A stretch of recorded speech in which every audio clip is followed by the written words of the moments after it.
oduu maddeen Afrikaa arganneen seenaa isheetiin yeroo jalqabaaf waancaa addunyaa 2026 kan mirkaneeffate Cape Verden biyya odola xiqqoo lammaffaa waancaa addunyaa irratti hirmaatte taate.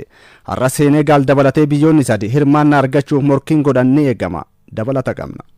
And would you believe it? It's the veteran Stopira brought on really as a gesture by the coach Bubista for the last few moments. Kutaawwan bulchiinsa Ameerikaa 50 keessaa 49 bal'ina lafaa fi baay'ina uummataan isheerra ni caalu. Seenaa waancaa addunyaan biyya bal'oo addunyaa jedhamuun kan hirmaatte Raashiyaa ammaaf Soofiyeet durii dachaa biyyattii 5554 ta'atiin The Blue Shark Cape Verden biyyi odola xinnoo bara 1975 koloonii Portugal jalaa of dandeessee biyya taateen bara 1983 ammoo miseensa FIFA yoo taatu yeroo qabaaf bara 2002 dorgommiilee fiifan qopheessuun dorgomuu eegalte. Imalli waggoota kurnan darbanii garuu baay'ina ummataa fi haala hundeeffama biyyattii kan ibsu ol akka ta'e mul'ifte. Cape Verden seenaa isheen yeroo jalqabaaf waancaa addunyaa irratti hirmaannaa milkaneeffatte. Tapha maddii kaleessa dirree ishee irratti Eswatini waliin kan taphatte Cape Verden goolii 3-0 mo'atte. Tapha boqonnaa dura goolii malee xumuramee fi deeggartoonni garee biyyaalessaa Cape Verde fi pirezidaantiin biyyattii Jose Maria Stadiumitti argamuun daawwataa turan kanaan boqonnaa booda injifannoon goolabame. Daayiloon Livramento, Willy Samedo fi Stopiraan goolii injifannoo galchanii lammiileen Cape Verde Stadiumii fi magaalittii keessatti gammachuun burraaqan. Biyyoota akka Cameroon faa waliin kan ramadamte Cape Verden waancaa Afrikaa 2023 fi bara 2013 nuusa xumuraaf ga'uun ala seenaan ispoortiidhaan qabdu hin jiru.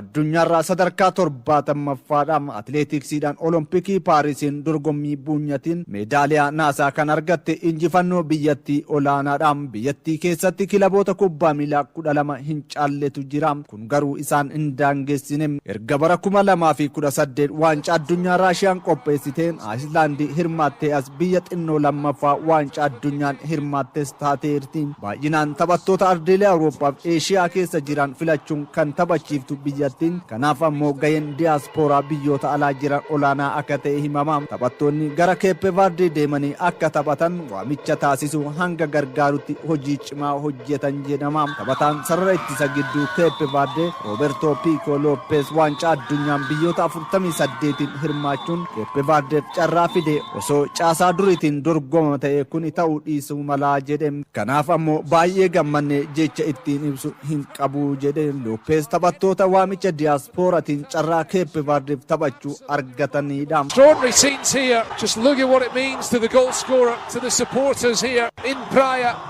All around the national stadium. Ramaddii kanaan shaampiyooniin Afrikaa yeroo 5 Kaameruun goolii malee Angoolaa waliin qixa baate. Kun ammoo carraa fooyyee lammaffaa ta'uun argachuudhaan ala dorgommiin ala ta'uu ishee kan itti mirkaneeffatteedha. Moorishees goolii malee Liibiyaa waliin qixa yoo baatu Tuuniziyaan goolii 3-0dhaan Naamiibiyaa mo'attee qabxii 28 riikardiidhaan xumurte. Sao Tome Principeen goolii 1-0dhaan Maalaawii injifachuun waggaa 3 fi ji'a 7 booda injifannoo jalqabaa galmeessite. Equatorial Guinea Liberia waliin goolii 1 qixa yoo ba'an Lesothoon goolii 1-0dhaan Zimbabwe, Suudaan Kibbaa fi Teegoon goolii malee qixa xumuran. Har'a biyyoonni Afrikaa 3 hafan hirmaannaa waancaa addunyaa ni mirkaneeffatu. Ramaddii baadhaan Senegaal olaantummaan xumuruuf Mauritaaniyaa waliin yoo taphattu qabxii 19 sadarkaa lammaffaarra kan jirtu Riippaabilikii Dimokiraataa Koongoo Sudaan waliin ijibbaata murkatu. Biyyoota lamaan gidduu qabxii 2 qofatu jira. Senegaal injifannaan kallattiin hirmaachuu mirkaneeffatti. Ramaddii caadhaan Beenin ramaddicha dursitu Naajeeriyaa waliin taphatti. Afrikaan Kibbaa qabxii 15 sadarkaa lammaffaarra jirtu ammoo Ruwaandaa irraa qormaata cimaatu eeggata. Biyyoonni 3 ramaddii kanarraa carraa qabu. Beenin Naajeeriyaadhaan mo'amtee yookaan qixa yoo baate fi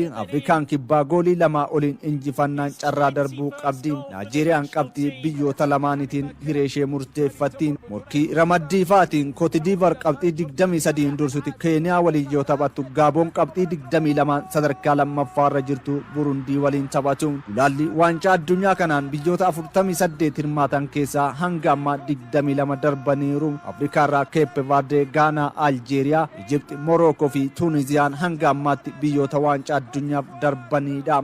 في الربع ساعة الأولى يسجلون ويسعدون هذه الجماهير الكبيرة الحاضرة. Gulaalli waancaa addunyaa kan biyyoota Awurooppaatiin Swiidin yoo mo'amtu Jaarmaniif Beeljeem injifatan. Kaleessa Swiidin dirree ofii irratti Koosovoodhaan goolii 1-0dhaan injifatamuun Viiktoor Yookereeshii fi Aleksaandar Isaaq irratti qeeqni hammaateera. Swiidin ramaddii baa irraa taphoota 4 taphatteen 3 mo'amuun tokkoon qixa baate. Ji'a darbe dirree ofii irratti 2-0dhaan Swiidin kan mo'atte Koosovoon qabxii 7 lammaffaarra jirti. Deeggartoonni garee biyyaalessaa Swiidin Yookereeshii fi Isaaqin qeeqaniiru. Kaleessuma Jaarman goolii Niikoo Voltimede galcheen 1-0dhaan Ayirlaandi kaabaa mo'atte. Jaarman ramaddii A qabxii 9 dursiti. Beeljeem durfamuurraa kaatee goolii 4 fi 2 Weelsi injifatte. Kevin De Bruyne goolii 2 peenaaliitiidhaan yoo galchu Toomaas Muuner akkasumas Leandro Trossard gooliiwwan hafan galchaniiru. Firaansi Ayislaandii waliin 2 qixa baate. Sloveeniyaan Switzerlandis waliin goolii malee qixa yoo ba'an Yuukireen 2 fi 1 Azerbaijaan Slovaakiyaan 2-0dhaan Luxembourg injifatani. Har'a gulaalli waancaa addunyaa biyyoota Awurooppaadhaa kanaan Poorchugaal fi Ingilaandi morkattoota isaanii yoo injifatan waancaa addunyaa irratti biyyoota Awurooppaa jalqabaa darban ta'uu isaanii ni mirkaneeffatu.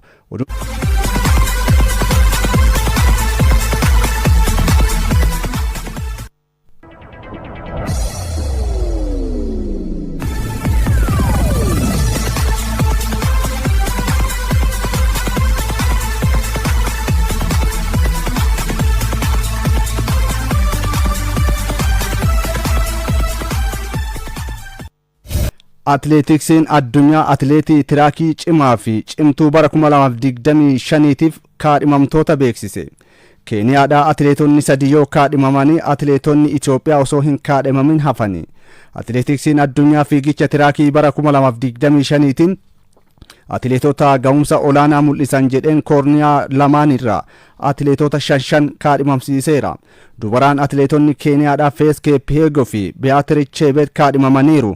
Faith Kipyegon shaampiyoonaa atleetiksii addunyaa Tookiyootti dorgome meetira 1500 dubaraan warqii 5000 ammoo meetii argatteerti. Meetira 1500 dubaraan riikoordiin addunyaas harka ishee jira. Beatrice Chebet ammoo Tookiyootti fageenya meetira 5000 fi 10,000 warqii biyya isaatiif fidde. Meetira 5000 riikoordii addunyaas fooyyessisteerti. Atleetiin Neezerlaandis Femke Bol kan Ameerikaadha Melissa Jefferson Wooden fi Sidney McLaren dubartootaan atleetota kaadhimaman keessaa dhiirotaan fageenya meetira 10,000 kan injifate Jamie Grazer France irraa Raya Benjamin Noah Lelsi Kordal Tinchin US irraa shaampiyoonii meetira 800 Emmanuel Wanyoni Keniyaa irraa filatamaniiru. Filannoon kun hanga onkololeessa 19tti tura jedhameera.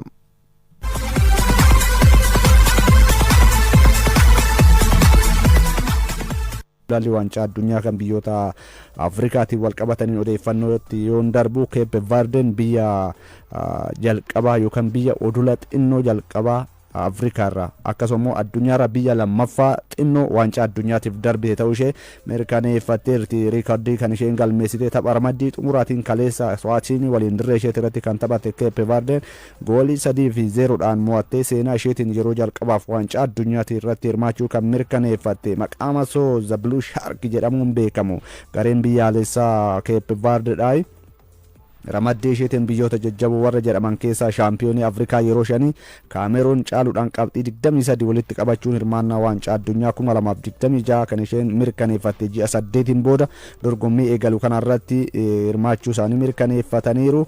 Tapha kanaan keessumattuu biyyattiin biyya xinnoo baay'inni uummata isheedhaa 525 hin caalle qofa akka ta'edha kan himamaatiin jiru. Kanaan dura tariitii bara 2018 Ayislaandii biyya xinnoo waancaa addunyaatti irratti hirmaatte. Waancaa addunyaa Raashiyaan qopheessiteen biyya xinnoo jalqabaati kan isheen turte. Kaleessa Cape Verden biyya odola xinnoo lammaffaa waancaa addunyaa irratti hirmaatte ta'uudhaan kan isheen galmooftee biyyattiin bara 1975 ture koloonii yookaan immoo Poorchugaal jala of dandeessee kophaa kan isheen baate. Bara 2002 ammoo dorgommii fiifan qopheessuu irratti yeroo jalqabaatiif hirmaachuu eegalte Cape Verden yeroo ammaa kan ammoo sadarkaa fiifan baasuun addunyaarra sadarkaa 70ffaa irratti argamti. Bara 2023 fi 2013 waancaa Afrikaatiin nuusa xumuraatiif ga'uudhaan kubbaa miilaa isaanii keessatti jijjiiramni guddaan akka jiru kan isaan ittiin mul'isanii kaleessa garuu seenaa lammiilee biyyattii 500 olii galmee addunyaatti irratti katabaniiru. Biyya Afrikaa jaffaa dorgommichaan hirmaattes ta'uu kan isaan ittiin mirkaneeffatan. Tapha kaleessaa kanaan pirezidaantiin biyyattiidha Joozee Maariyaan istaadiyeemitti argamanii boqonnaa dura dhiphina keessa turan yeroo gareen biyyaalessaa Eswaatiinidha gara goolii Keeppaardiitti deemee yaalu dhiphina keessa akka turan mul'isaadha kan isaan turanii. Kaleessa garuu biyyattiin gara daqiiqaa xumuraati irratti gooliiwwan Daayiloon Liivarmeentoo akkasumas Wiilii Semeedoo fi Stooppiraa gooliiwwan 3 galchaniin Keeppaardeen waancaa addunyaatti irratti hirmaachuu ishee mirkaneeffatte. Biyyi tun odola gidduutti kan isheen argamtu hawwata turizimii hedduu akka qabdu himamaatiin jira. Garuu gama ispoortiitiin hangas mara milkaa'uu miti. Waancaa yookaan immoo dorgommiileewwan garaagaraati irratti seenan qaban hin jiru. Olompikii Paaris ganna darbeetiin meedaaliyaa jalqabaa gama atileetiksiitiin dorgommii buunyatiin kan argatiin analatti gama ispoortiitiin hangas mara milkaa'aa akka hin turre garuu as dhiyeenya gama kubbaa miilaatiin daran kaka'aa akka jiran. Walii garagalu biyyattii keessa kilaboota 12 qofa akka jirudha kan himamaatiin jiru. Kun ammoo tariitii hanga kilaboota caalaa taphattoonni baay'inaan biyyattiidhaaf bakka bu'an liigota ardii Afrikaatiin ala yookaan biyyoota Awurooppaa akkasuma Eeshiyaa keessa kan isaan taphatanii baay'een liigii Poorchugaal keessa kan isaan taphatan. Kanaaf ammoo gaheen diyaaspooraa biyyattii biyyoota Awurooppaa garagaraa keessa jiru gama garee biyyaalessaa kana deeggaruutiin taphattoota kanneen gara biyyaatti akka deemanii isaan taphataniif gahee guddaa akka baatanidha kan himamaatiin jiru. Kanas ta'u Keeppaardeen waancaa addunyaa irratti hirmaachuu mirkaneeffatteerti. Biyyoota 9 hirmaatan keessaa 6 gammaatti mirkaneeffatan keessaa ammoo tokko ta'uu ishee mirkaneeffatteerti. Ramaddii daa kanaan egaa shaampiyooniin Afrikaa yeroo 5 Kaameruun tapha xumuraatiin kaleessa Angoolaa waliin goolii malee qixa xumuruu isheetiin walqabatee qabxii 19 sadarkaa lammaffaadhaan xumurte biyya carraa lammaffaadhaan yookaan immoo biyya fooyyee lammaffaa taatee darbuudhaaf qabdulleen carraan ishee hangas maraa miti. Biyyoonni kanaa ol qabxii qaban waan jiruuf Kaameruun gamanuma waancaa addunyaa keessaa galuu ishee kan ittiin mirkaneeffatte ta'uu danda'a. Taphoota kana booda hafaniin tarii biyya lammaffaa taatee carraa qabdu eeguudhaan alatti taphattoota akka Biriyaan Imbeemoo, Andree Onaanaa kan biroo taphattoota jajjaboo qabu. Liigota Awurooppaa Afrikaa keessa kan taphatan Kaameruun garuu biyya xinnoo odola keessatti argamtu kana caaluu hin dandeenye. Keeppaardeedhaan mo'atamuudhaan tapha jalqabaa kan isaan eegalanii kun ammoo dorgommii addunyaa irratti tariitii Kaameruun akka hin hirmaanneef sababa itti ta'eera. Liibiyaa fi Moorishees lamaddii kanaan goolii malee dhaqqita kan isaan xumuranii. Taphoota biroo kaleessa taphatameen Tuuniziyaan dursitee darbitus goolii 3-0dhaan Naamibiyaa injifattee qabxii 28 walitti qabatuun osoo hin mo'atamin dorgommii gulaallidhaa kan isheen xumurte. Saa'otamee Peresniippeen goolii 1-0dhaan Maalaawii Equatorial Guinea fi Laabeeriyaan goolii 1 kan isaan xumuranii. Leesettoon goolii 1-0dhaan Zimbabwe, Togo fi Sudaan kibbaa goolii maleedha kan isaan qixa xumuranii. Har'a itti fufuudhaan gulaalliin biyyoota Afrikaa kanaan biyyoonni 3 hafan Senegaal, Mooritaaniyaa waliin akkasuma immoo Riippaabilikii Dimokiraataa Koongoo Sudaan waliin, Beenii fi Naayijeeriyaan akkasuma Afrikaan kibbaa fi Ruwaandaan taphni murteessaadha. Beenii fi Afrikaa kibbaa keessaa biyyi waancaa addunyaa irratti darbite adda bahuudhaaf morkii jabaadha. Tapha kana ramaddii kanarraa kan eegamu akkasuma immoo Cote d'Ivoire Keeniyaa waliin, Gaaboon Burundii waliin morkii taphoota biyyoota ardii Afrikaatiin gulaalliidhaan darban. Har'a taphoota kanneen keessaa biyyoonni 3 ammoo waancaa addunyaa irratti hirmaachuu isaanii kan ittiin adda baafatan ta'a jedhamee kan inni eegamu. Gulaalli waancaa addunyaa kan biyyoota Awurooppaatiin ammoo Jarmanii fi Beeljeem kaleessa yoo injifatan Firaansi qixa baateerti. Taphoota tariitii osoo taphoonni kuuwwan hafanuu carraa darbuudhaa daran itti siquu dandeessin waayuu ni mirkaneeffatti jedhamee eegamaatiin ture. Firaansi kaleessa garuu qixa baateerti. Taphoota 8tu taphatame gulaalli waancaa addunyaa biyyoota Awurooppaadhaa kanaan kaleessa istaadiyeemota garagaraatitti Jarman goolii 1-0dhaan ramaddii A'dhaan Ayirlaand kaabaa injifatteerti. Taphataan isa fuulduraa Niwukaastil ganna kana kilabichaan mallatteesse garee biyyaalessaa jalqaba isaa kan Jarmaniif goolii jalqabaa Nick Voltmede goolii inni galcheen kan Jarman injifatte. Taphoota 4 irraa qabxii 9 walitti qabattee ramaddii A dursuudhaan kan isheen itti fufte. Tapha jalqabaatiin Slovaakiyaadhaan mo'atamuudhaan kan eegalte Jarmaniin amma garuu dadammaqaa akka jirtu ifatti mul'isteerti. Gooliin taphataan sarara ittisa Ayirlaand kaabaa Daan Baaraaldaa galche ammoo taphaan ala jedhamuudhaan jalaa haqamuudhaan carraa injifannoo kan Jarman akka argattu kan gargaare.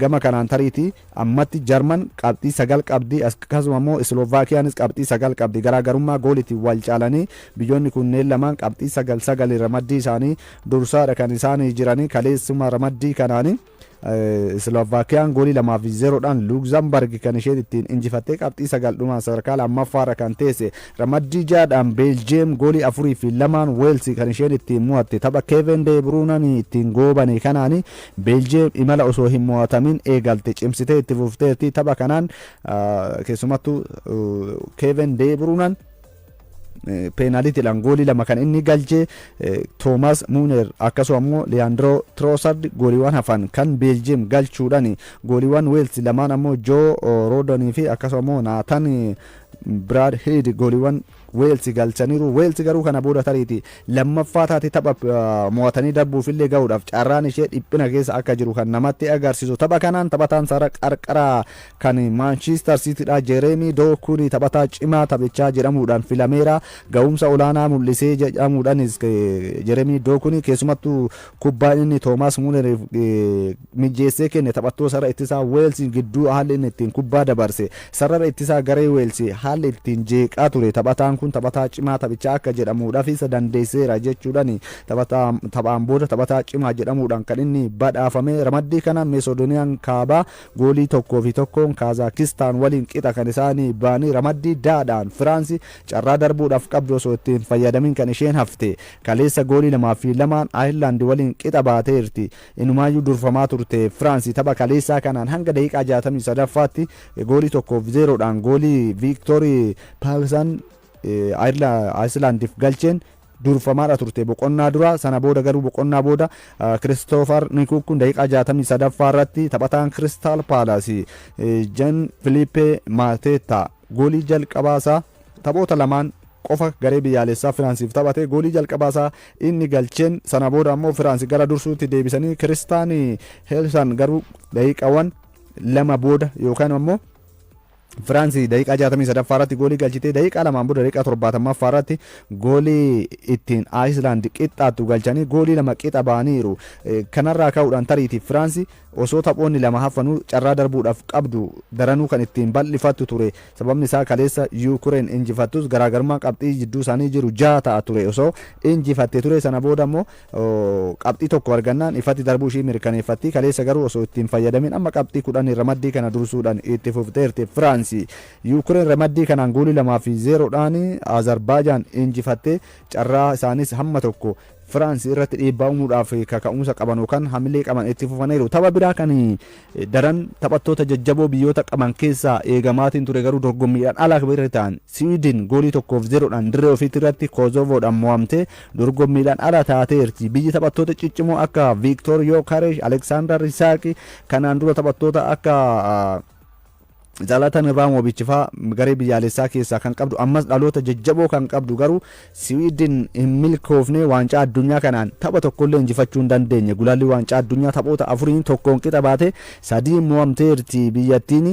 Goolii taphattoonni akka Isak akkasuma Yokaresh taphattoonni kunneen goolii galchuullee hin dandeenye. Goolii hanga ammaatti goolii takkitti qofa kan isaan galchanii. Kanarraa ka'uudhaan taphoota 3 irraa qabxii tokko qofa walitti qabattee ramaddiirra sadarkaa dhumaatirra teesseerti Siwiidin jechuudha. Garaagarummaa dursituu ramaddii kana Switzerland waliin qaban qabxii 9 ta'a. Lammaffaarra kan jirtu biyyi sadarkaa lammaffaarra jirtu garaagarummaa qabxii 7tu gidduu isaanii jira. Kana booda carraan Siwiidin gamanuma sadarkaa lammaffaa gaariillee ta'uudha carraan qabdu jala goolamameera. Ramaddii dhuma kanaanii Switzerland fi Sloveniyaan goolii maleedha qixa kan isaan baanii. Switzerlandis goolii malee qixa baatus qabxii 10 ramaddii kana dorsuu itti fufteerti. Taphoota 4 irraa osoo hin mo'amin 3 injifattee tokkoon qixa kan isheen baate. Gulaalli waancaa addunyaa kan biyyoota Awurooppaa kanaan har'a itti fufuudhaan Ingilaandi biyya jalqabaa taatiif eegamti. Sababni isaa ramaddii kanaan qabxii 15 walitti kan qabatte Ingilaandi morkattuu ishee Laativiyaa waliin taphatti riikoordii olaanaadha kan irratti qabdu.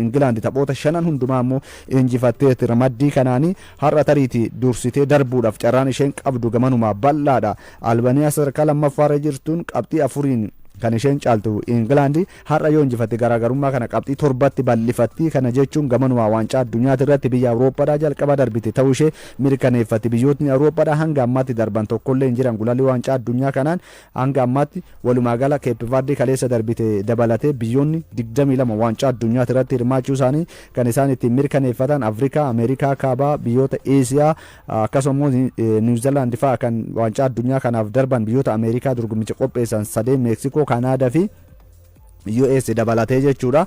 England har'a tariitii morkattuu cimtuudhaati gamanuma tilmaamallee argatteerti. Harry Kane miidhamarraa deebi'eera. Olii Watkins miidhamaan hin taphatu. Marcus Rashford sarara fuulduraa hin dursa. Reenji isaanii garee biyyaalessaa England Thomas Tuchel Marcus Rashford of fooyyessuu qaba jechuudhaan akeekkachiiseera. Akeekkachiin isaa Marcus Rashford rakkina ga'umsaaf dandeettii hin qabu. Waan sirreessuu qabu, waan hojjechuu qabu garuu yeroo itti hojjechuu qabutti hojjechuu qaba. Taphataan kun jechuudhaan tapha kanaan kan isa akeekkachiisanii kanas ta'u England egaa har'a waancaa addunyaatti irratti hirmaannaa mirkaneeffachuudhaaf morkiin ishee Laativiyaa waliin taasiftu gamanuma ni eegama. Ramaddiidhuma kanaan Andooraan Saarbiyaa waliin taphatti. Ramaddii Eedhaan Speen Bulgaariyaa waliin taphni taphatanis gamanuma ni eegamu. Speenis injifannaan harka dhibbaan itti fufuudhaaf kan isheen ittiin morkattu. Laamii Yaamaal shaakala hojjeteera garee biyyaalessaatti ni deebi'a jedhameet kan inni eegamu. Tarkiyeen Joorjiyaa waliin yoo taphatan ramaddii ifaadhaan Poorchugaal Angaarii waliin morkii taasisanii CR7 engada peenaalitii osoo hin galchin hafe tapha har'aa kanaan gamanuma kan eegamuu fi garee isaa dursee waancaa addunyaatti irratti akka hirmaannaa yookaan immoo carraa hirmaachuudhaaf qaban bal'ifatanii fi sarara fuulduraan ni dursa jedhameeti kan inni eegamu. Riippaabilikni Ayirlaandii kaabaa Armeeniyaa waliin yoo taphatanii Istooniyaan Moldovaa waliin Itiliin ammoo Israa'el waliin taphoota gulaalli waancaa addunyaa biyyoota Awurooppaadhaa har'a taphatamanidha. Maartiin Odiigaard torbee dheeraadhaaf dirreerraa ni fagaata jedhameera. Taphataan sarara gidduudhaa kan Arsenaal jechuudha miidhama isa muudateeni keessumattuu darbii Londaniin West Ham waliin taphatan irratti miidhama isa muudachuu isaa ni yaadatama. Kanarraa ka'uudhaan hanga sadaasa dhufuutti taphoonni hedduun jala darbu jedhameera. Taphataan kan Manchester United ammoo Lisandro Martinez ammoo miidhamarraa bayyanatee shaakala ni eegala jedhameera.